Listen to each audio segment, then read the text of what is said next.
Principales corrientes historiográficas del siglo XX. ¿Qué tal? Mi nombre es Carla Cortés Trillo y hoy analizaremos las profundas transformaciones de la historiografía durante el siglo XX.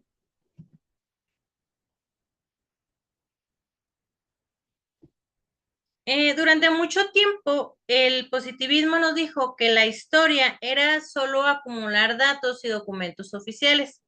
Pero tras la crisis del siglo pasado, autores como Bloch, como Braudel, como Benjamin y Thompson nos enseñaron que la historia es una práctica crítica, viva y sobre todo humana.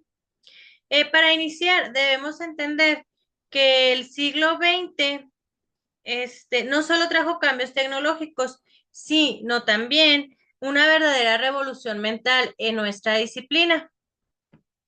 Eh, Veníamos de un siglo XIX dominado por el positivismo, donde se pensaba que el historiador era un observador neutral que solo acumulaba datos y documentos oficiales.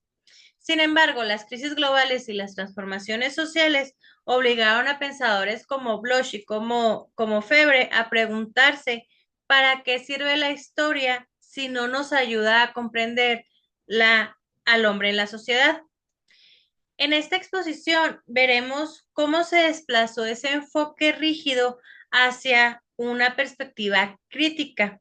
La historia deja de ser un relato lineal de progreso para convertirse en una herramienta interdisciplinaria, capaz de analizar desde la geografía hasta la memoria de los oprimidos, siempre con un compromiso ético frente a nuestro propio presente.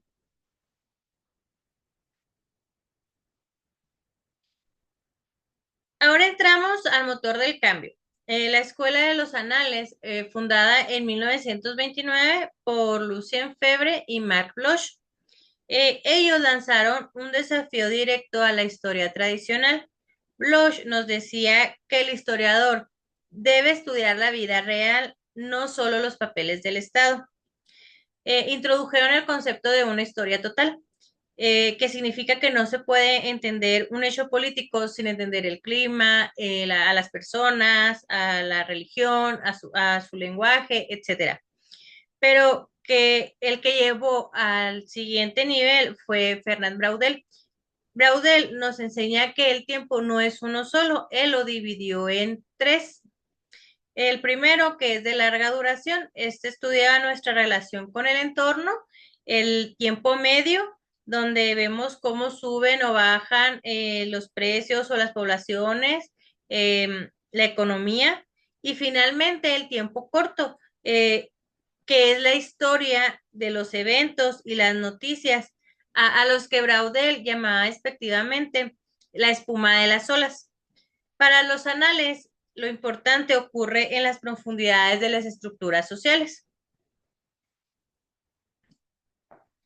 Mientras los anales se enfocaban en las estructuras sociales, Walter Benjamin nos ofreció una crítica ética y radical.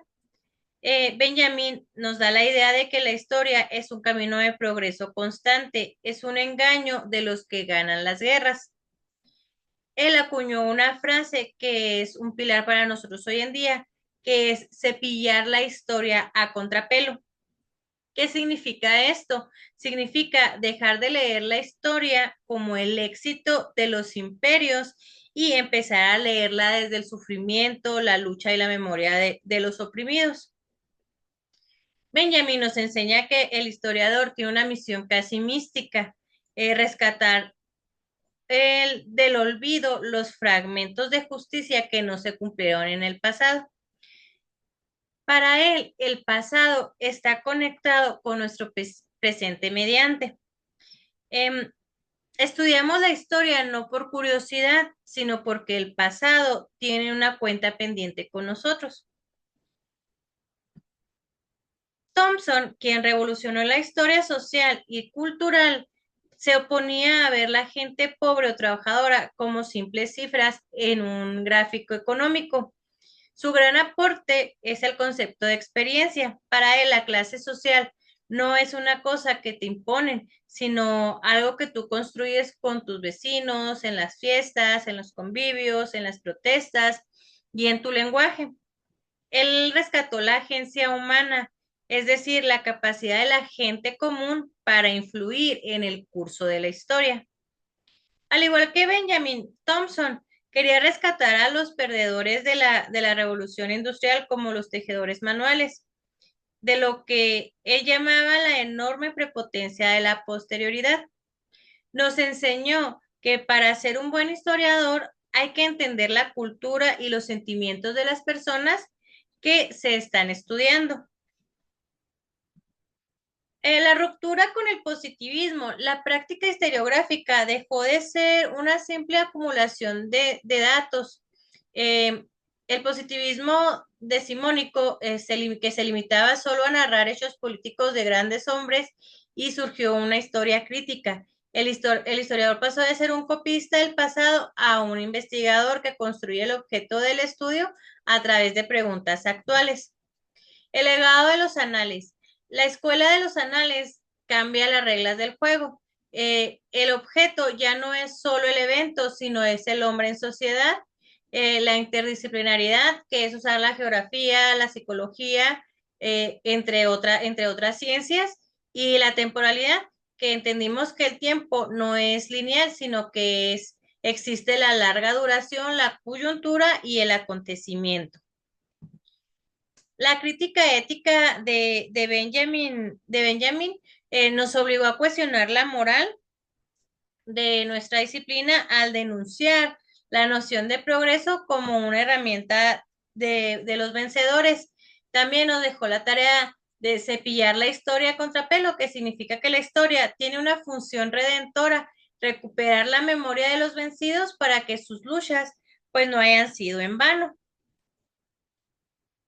Thompson nos devolvió la agencia humana. Su gran aporte pues fue demostrar que las clases populares no son sujetos pasivos de la economía, sino creadores de cultura y valores.